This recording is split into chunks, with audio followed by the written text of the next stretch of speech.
Thanksgiving speech tonight. Get that? Okay.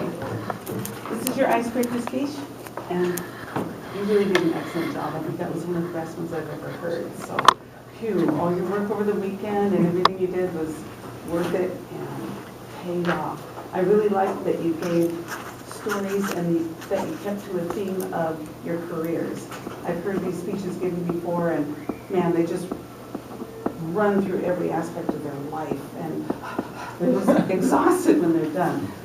But I think you did a really good job of just picking out these high points and tying them all to a career. So that was, I would say, an advanced technique that you use in your speech tonight.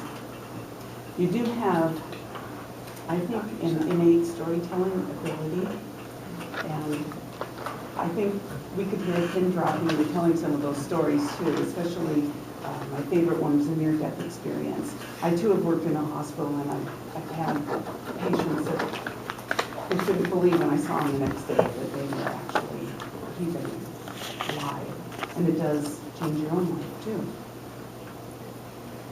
There were some things I thought you could do better at. One was eye contact. I sort of felt like you were not quite looking up high enough at people.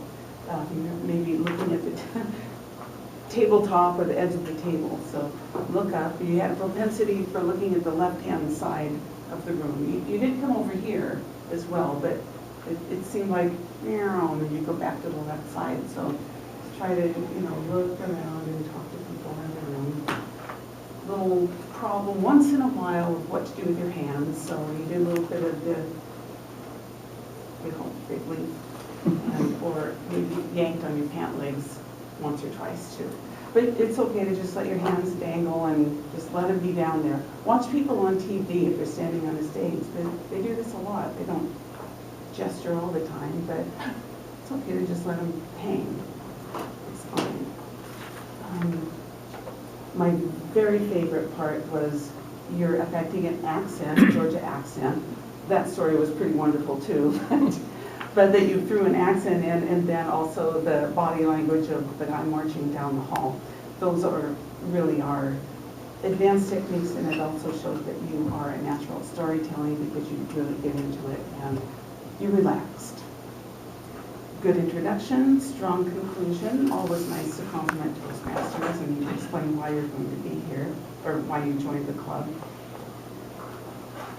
And use of notes, we talked about that a little bit beforehand, and I think it's a fine thing to do for the first, definitely icebreaker speech, even for the first 3 or 4 speeches, to have your notes there because you've got a lot of things to think about in those first speeches.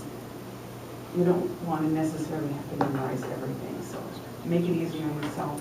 But great job, congratulations, you finished your icebreaker speech.